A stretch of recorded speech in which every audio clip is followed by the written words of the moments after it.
우리나라는 목축업이 주요 산업이 아닌 나라이기 때문에 양을 기르는 목자에 대한 어떤 그 평가나 또는 인식이나 이런 것들이 많지 않습니다.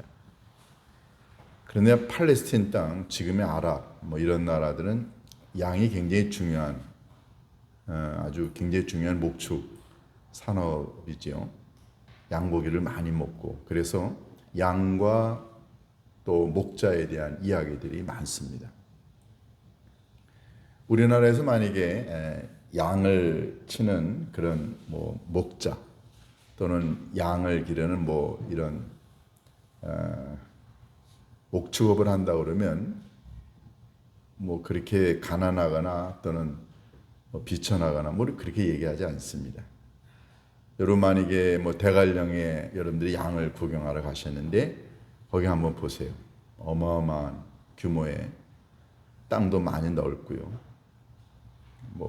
돈이 없거나 모자란 사람들이 그거 할 수 없습니다. 요즘 우리나라에서는 그런 목축업을 하는 사람들이 지위가 낮거나 가난하거나 사회적 통념상 별 볼 일 없는 그런 사람들이 아니죠. 그런데 예수님 당시는 그랬습니다. 예수님 당시에 이 목자들은 굉장히 사회적인 지위가 낮았습니다. 탈무드, 구약의 그 사람들의 그 전통과 전승 또는 하나님의 말씀에 대한 이 삶에서 그걸 어떻게 적용할 것인가에 대한 풀어서 쓴 재미있는 책 탈무드에 보면은 이런 얘기가 나옵니다. 법정에서 증인이 필요한데 목자가 가지고 오는 증거는 받을 수가 없기 때문에 목자는 증인으로 채택하지 않았습니다. 이게 얼마나 목동을 무시한 건가요? 또 여러 문서에 보면은 이방인과 목자가 어떤 도움을 요청할 때는 도움을 주지 마라 이런 얘기도 있어요. 그때 당시에 이 목자는 사회적인 지위가 너무 낮았습니다. 왜냐하면 그 사람들이 한 곳에 머물러 있지 않았어요. 초지를 따라 물을 따라 이동하니까 자연스럽게 율법을 지키지 못합니다. 안식일이 어디 있겠어요. 떠돌아다니 생활하니까는 집도 없고 또 냄새나고 요즘처럼 그렇게 위생이 잘 되어 있지 않았을 때 더군다나 목자들은 힘들었습니다. 그러니까 자연스럽게 목자에 대한 인식이 아주 낮았어요. 경제적으로도 상당히 이 사람들은 가난했습니다. 아직 근근히 그냥 풀칠할 정도였고요. 못 배우고 가진 것 없고 지위가 없고 능력이 없는 사람들이 하는 그런 직종 가운데 하나가 목자였습니다. 그런데 천사가 예수님의 탄생의 소식을 제일 먼저 전한 그 대상이 목자였습니다. 여러분들 그런 생각 한번 해보지 않으셨어요? 왜 목자를 골랐을까 하는 겁니다. 만약에 여러분이라면 어떠시겠어요? 여러분이 굉장한 기쁜 소식, 좋은 소식, 위대한 소식을 갖고 있는데 이걸 누구한테 먼저 알려줄까? 여러분들 생각하실 거 아니에요? 그러면 아마도 여러분들 주변에 여러분들 가족 중에 제일 윗사람, 제일 이걸 듣고 그리고 영향력을 행사할 수 있는 사람, 여러분들이 들은 얘기를 또다시 전파해 주거나 알리거나 할 수 있는 지체 높은 사람들에게 먼저 알리지 않겠어요? 주의 천사, 이 사람들이 선택한 이 천사가 선택한 건 목자였습니다. 그 얘기가 오늘 우리는 읽은 이 이야기의 이제 첫 부분에 나옵니다. 그럼 우리는 왜 그러면은 이 주의 사자 천사가 목자를 선택해서 메시아의 탄생의 소식을 제일 먼저 알렸을까? 이유를 한번 생각해 볼 필요가 있지 않을까요? 여러분들이 구약 성경을 쭉 읽어보면은 하나님을 묘사하는 여러 은유적 표현들이 있습니다. 예를 들어서 여호와 하나님은 반석이시요. 반석, 바위라는 말이죠. 흔들리지 않고 변함없는 아주 강한 그런 이미지. 그래서 하나님을 가리켜 반석 또는 하나님은 산성이라 성 있죠, 성. 외부에 적이 들어오지 못하도록 막아주는 그런 하나님. 근데 이거는 그 대상이 돌이거나 벽이거나 뭐 바위거나 그렇습니다. 하나님은 이제 그런 분이라고 하는 인식이 이런 이미지가 있는데 또 다른 성경에 나와 있는 하나님에 대한 그 은유적 표현이 있습니다. 그건 다름이 아니라 여호와 하나님은 목자시다라는 거예요. 에스겔서 34장 15절에 보면 이런 구절이 있습니다. 내가 친히 내 양의 목자가 되어 그들을 누워 있게 하리라. 하나님이 이스라엘 백성들을 양으로 표현하시고 하나님 자신이 내가 그들의 목자가 되리라. 이런 표현이 있습니다. 우리나라는 시편 23편 1편도 그렇죠. 여호와는 나의 목자시니. 또 이사야서 40장 11절에 보면은 하나님에 대하여 말하기를 그는 목자같이 양떼를 먹이시나니 그랬습니다. 예? 하나님을 가리켜 목자라고 하는 이런 은유적 표현을 많이 합니다. 이런 이야기가 신약성경에도 나오죠. 예수님께서 요한복음 10장 11절에 이렇게 말씀하십니다. 나는 선한 목자라. 베드로전서 5장 4절에도 보면은 예수님을 가리켜 목자장이라고 했고 히브리서 13장 21절에도 보면은 양들의 큰 목자이신 우리 주 예수 그리스도 이렇게 표현합니다. 하나님을 가리켜 목자라고 하는 건 어떤 의미일까요? 근데 사실 목자는 그때 당시에 사회적인 지위가 아주 낮았던 사람인데 하나님을 그렇게 목자로 표현하는 이유는 뭘까요? 그건 다름이 아니라 이 목자가 갖고 있는 목자의 사명과 목자의 책임, 목자의 정체성 이것이 하나님이 갖고 계신 정체성과 맞기 때문이었습니다. 그래서 성경은 늘 하나님을 목자라 표현하고 우리는 그 하나님이 기르시는 양이라 표현했습니다.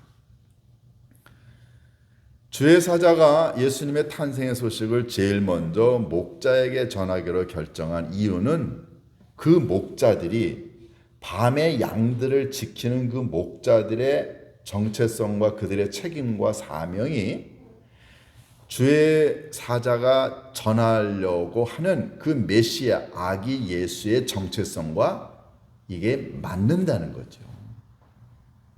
그래서 주의 사자는 아기 예수의 탄생의 소식을 목자, 그들이 갖고 있는 사명과 책임과 정체성과 똑같은 분이 메시아가 이 땅에 오시고 계신다. 그분을 소개하기 위해요. 주의 사자는 천사는 목자를 선택합니다. 그럼 우리가 이제 묻게 되는 질문이 있습니다. 그러면 도대체 목자는 어떤 역할을 하는 존재인가 하는 거죠. 여러분들이 너무너무 잘 아시는 내용이기 때문에 제가 자세하게 설명할 필요가 없습니다. 몇 가지만 한번 얘기해 볼까요? 여러분이 만약에 목자라고 한다면, 그래서 여러분에게 양들이 많으면 여러분들이 제일 먼저 뭐 하시겠어요? 제일 먼저 그건 양들을 데리고 푸른 초장 쉴 만한 물가로 가서 먹이는 거예요. 먹이는 거. 양은 털과 그 다음에 고기와 젖을 제공합니다. 털이 많아야 되고 고기가 많아야 되고 젖을 많이 내려면 먹어야 돼요. 잘 먹어야 됩니다. 그러냐는 목자는 양을 잘 먹이는 거죠. 저도 집에 닭을 몇 마리 기르는데요. 제 아내하고 저하고 그 닭 먹이 주느라고 얼마나 신경이 쓰이는지 모릅니다. 얼마나 또 많이 먹는지 몰라요. 이것저것 잘 먹이려고 뭐 별의별 거 저희들이 다 모아다가 줍니다. 왜냐면요, 그 닭이 누구만 기다리나요? 밥 주는 저만 기다립니다. 제 아내만 기다려요. 왜냐면은 닭들에게 주인은 양들에게 목자는 이게 생명줄이에요. 목자는 제일 먼저 양들을 푸른 초장 쉴 만한 물가로 인도해 배불리 먹여줍니다. 자, 예수님이 어떠신 분이신가요? 성경에 보면 예수님께서 보리떡 5개와 물고기 2마리로 5,000명, 7병이요, 5병이요. 성경에 보면 2번 예수님이 백성들을 먹이셨어요. 예수님은 왜 그런 기적을 일으키셨을까요? 왜 보잘것없는 것을 가지고 축사하시고 난 다음에 배고픈 백성들을 먹이셨을까요? 그것은 예수님이 이 땅에 오신 여러 가지 이유 가운데 하나가 제일 중요한 게 예수님을 믿고 따르는 자의 육체적 필요를 채워주시기 위해서 오셨다는 거예요. 여러분과 제가 만약에 내가 열심히 일해서 사업도 컸고 직장에서 인정도 받아서 진급도 했고 내가 건강하고 내가 돈도 모았고 누가 그거 다 이룬 건가요? 신앙이 없는 사람의 입장에서 보면 그건 내가 잘났어요. 내가 능력 있고 내가 남들보다 머리가 좋아. 내가 똑똑해. 공부도 잘했어요. 열심히 직장 생활했고 인정받았고 내가 뭐 했다고 생각하지요? 정말 그럴까요?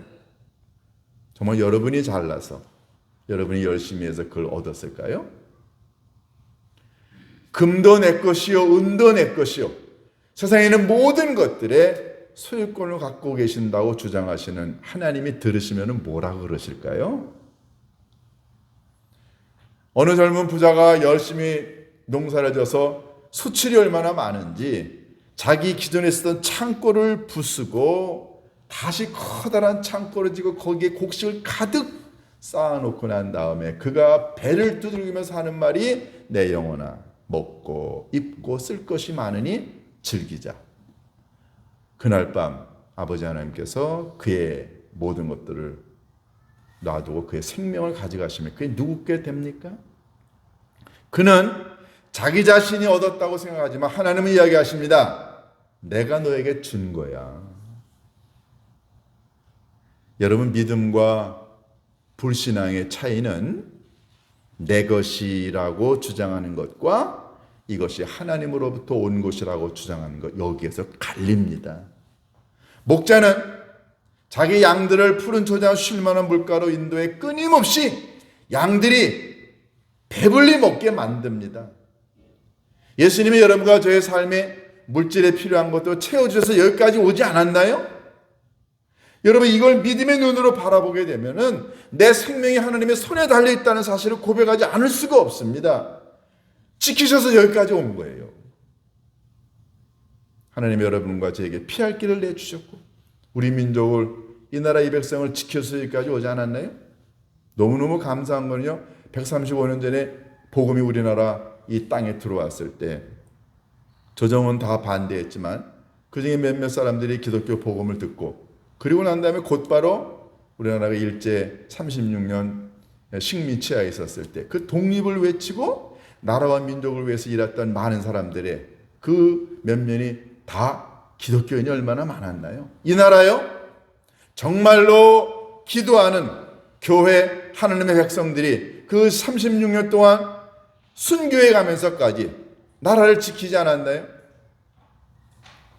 여러분 한국의 대한민국으로 이 나라의 이 엄청난 경제적 성장과 지금 우리가 이뤘던 민주적인 이런 성과들 어디서 왔을까요? 아버지 하나님이 이 나라 이 백성을 지켜주셨죠. 그리고 그것의 배후에 국민의 25%가 되는 기독교인들의 눈물의 기도가 있지 않았나요? 아버지 하나님이 우리를 푸른 초장 쉴 만한 물가로 인도해서 우리가 여기까지 오지 않았나요? 바로 목자가 되시는 예수 그리스도가 하나님이 여러분과 저의 우리나라를 이 나라 이 백성을 여기까지 인도하지 않았나요? 예수님이 그런 목자가 되셔서 하나님의 백성들 주님을 믿고 따르는 모든 사람들을 그렇게 푸른 초장 쉴 만한 물가로 인도하실 것이라고 하는 걸 알려주기 위해서 그래서 목자를 선택했습니다. 사랑하는 여러분, 우리가 이 땅에서 신앙생활하는 동안에 이 목자 되시는 예수 그리스도가 아니면 내 삶은 이미 광야의 사막 한가운데 있을 수밖에 없다는 사실을 고백할 때 우리는 그 예수님을 더욱더 필요로 하지 않을까요? 여러분에게 예수님은 정말 목자이신가요? 두 번째, 목자가 하는 커다란 일. 목자는 양들을 지킵니다. 양들을 지키기 위해서 때로는 자기를 희생하기도 합니다.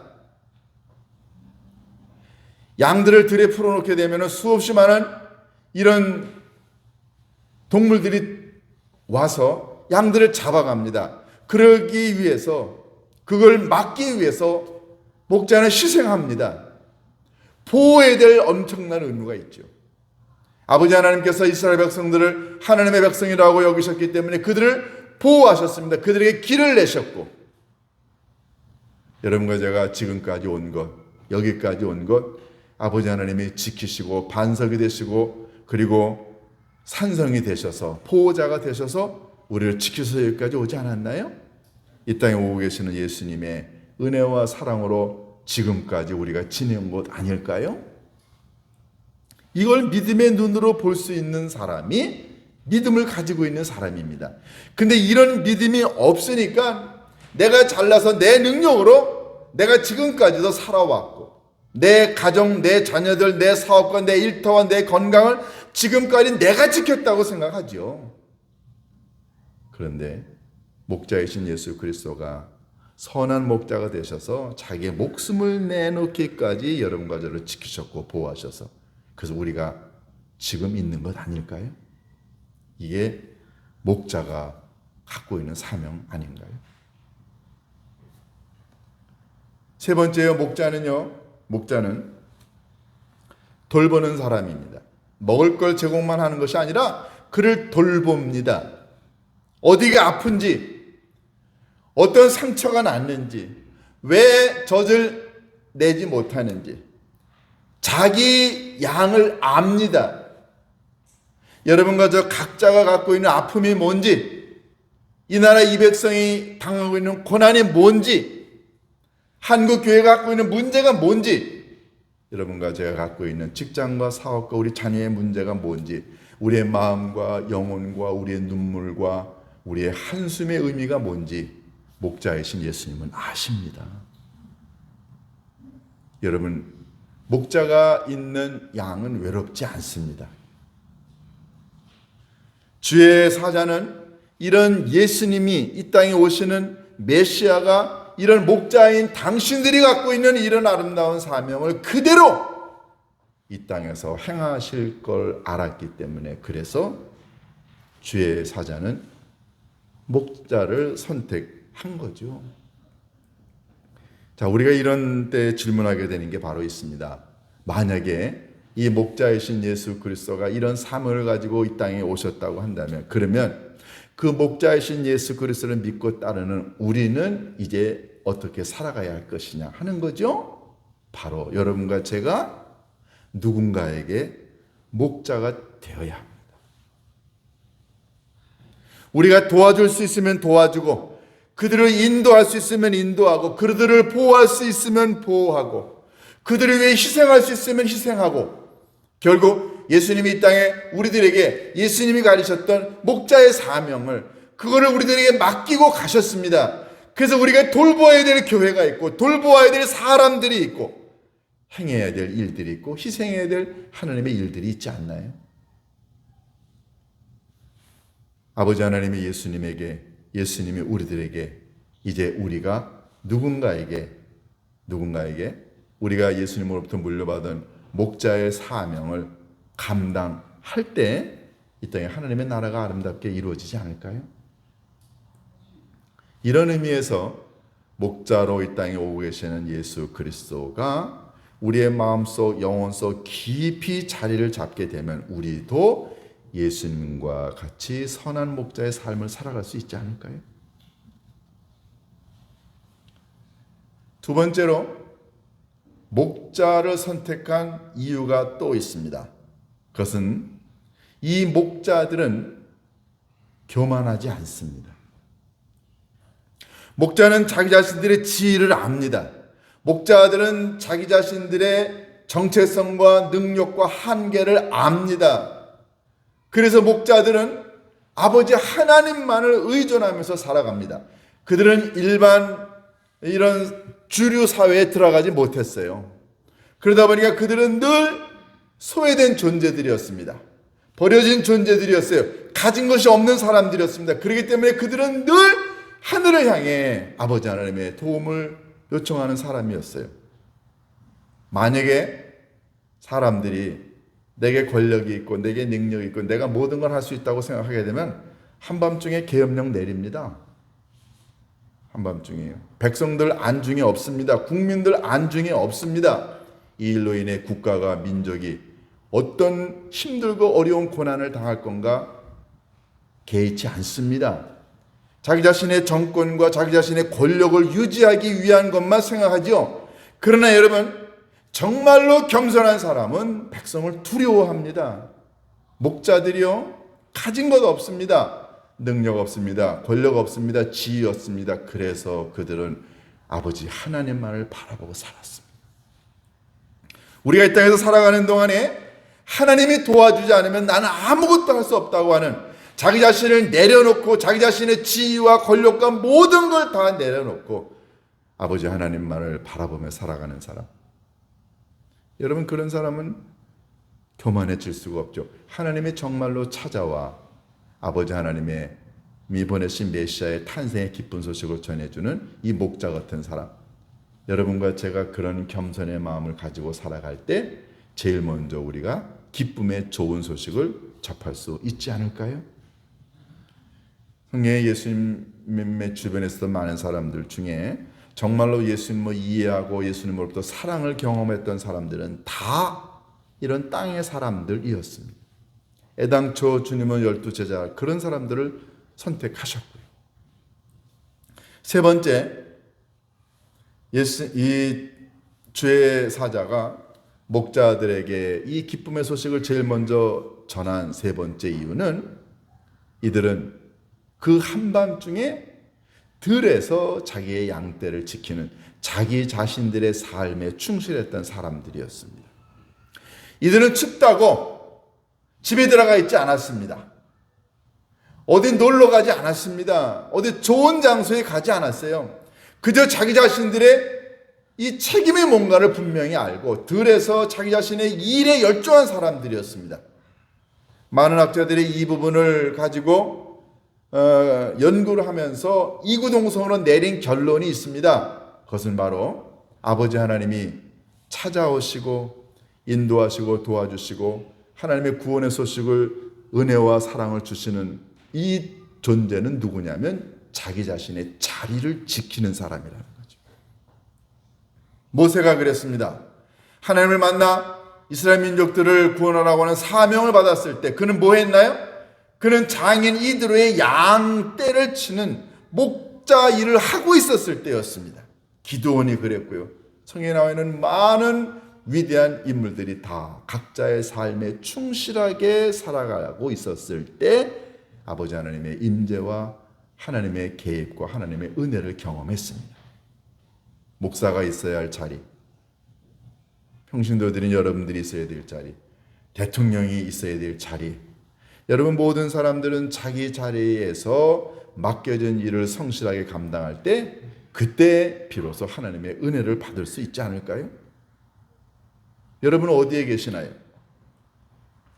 만약에 우리 그리스도인이 아버지 하나님이 내게 주신 이 직업이, 내게 주신 이 학업이, 내가 하고 있는 이 일이 아버지 하나님이 주신 것, 이것이 소명이고 이것이 내 직업이고 이것이 내 존재 이유라고 하는 이런 인식을 갖게 되면, 그러면 우리는 성실하게 되어 있습니다.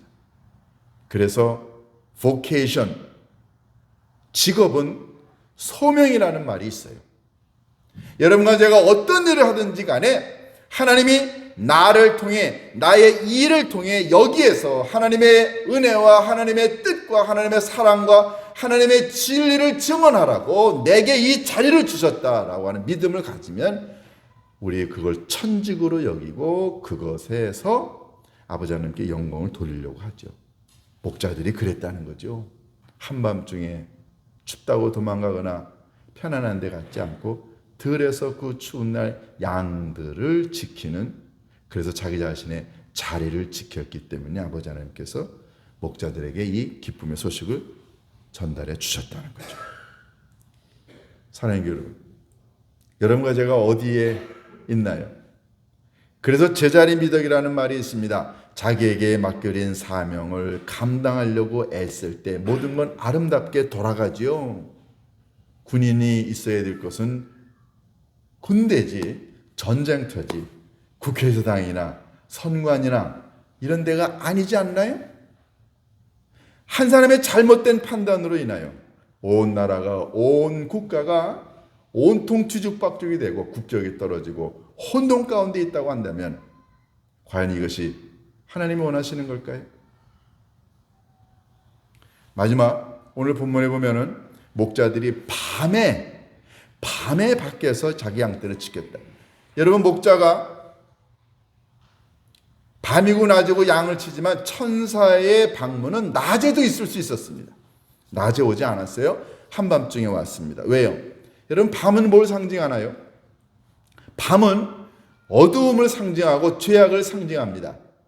예수님이 이 땅에 오시는 이유는 어두움과 절망과 죄악의 이 세상을 밝은 낯으로, 다시 말해서 절망과 좌절의 삶을 기쁨으로 바꾸시려고 예수님이 오시는 거죠. 여러분과 제가 있는 지금 이 현실이 밤일 수 있지 않나요? 너무너무 어둡고 힘들고 혼돈 가운데 있어요.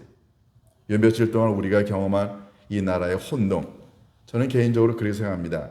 우리나라가 다시 한 번 더 확고한 민주주의, 사람이나 정치나 한 사람의 통치가 아니라 시스템에 의해서, 법에 의해서 움직여질 수 있는 더 강력한 민주주의 국가가 될 거라고 생각합니다. 왜요? 우리 20%가 넘는 기독교인들이 눈물로 기도하지 않나요? 하나님, 이 나라를 붙들어 주시고 정치인들을 잡아주시고 그리고 국가를 잡아주시고 어둡고 혼돈스럽고 그리고 불편하고 그리고 힘들어하고 있는 이 나라 이 백성, 밤 같은 이 나라 이 백성, 아버지 하나님, 하루속히 낮이 되게 하옵소서. 우리가 국가와 민족을 위해 눈물로 기도해야 될 이유가 바로 여기 있지 않나요? 예수님, 밤에 절망과 좌절의 삶을 살아가고 있는 우리들을 낮으로 바꿔주시려고 이 땅에 오시고 계십니다. 나라가 힘들고 어렵습니다. 교회도 마찬가지고요. 여러분들 개인의 삶도 그렇지 않을까요? 그런데 우리들에게는 희망이 있습니다. 예수님이 목자가 되셔서 밤 같은 인생을 살아가고 있는 우리와 이 나라 이 백성을 바꾸시려고 지금 오시고 계십니다. 그 주님을 여러분과 제가 가슴속 깊이 모셔드려서 매일매일 살면서 주님 어서 오시옵소서. 그래서 우리들의 삶에 목자가 되시는 예수 그리스도의 그 아름다운 사명이 이루어지고 우리가 밤 같은 인생을 살아가지만 그 밤 같은 인생을 주님이 언젠가 낮으로 바꿔주실 거라는 희망을 갖고 여러분과 제가 이 대림절 기간을 살아갈 수 있게 되기를 주님의 이름으로 축원합니다. 기도하십니다. 고마우신 아버지 하나님, 나라가 어수선합니다. 아버지는 우리들의 개인의 삶이 힘들고 어렵고 그리고 뭘 어떻게 선택해야 될지 모르고 육체의 아픔과 절망과 재정적인 어려움 때문에 힘들어하고 있는 우리 사랑하는 성도님들이 있습니다. 그러나 아버지 하나님, 이 땅에 오시고 계시는 예수 그리스도가 목자가 되셔서 우리의 필요를 채워주시고 우리에게 갈 길을 알려주시고 우리를 보호하시고 지켜주실 줄로 믿습니다. 아버지 하나님, 정말로 밤 같은 인생을 살아가고 있는 우리와 혼돈 가운데 있는 이 나라 이 백성을 아버지 하나님이 붙들어 주시고 정말로 선한 길로, 아름다운 길로, 정의의 길로 하나님께서 인도해 주실 줄로 믿습니다. 이 대림절 기간 동안에 이 땅에 오시고 계시는 예수님을 깊이 모셔드려 우리들의 삶이 멋진 의미 있는 삶으로 바꿔질 수 있도록 주님 축복하여 주옵소서. 예수님의 이름으로 기도하옵나이다.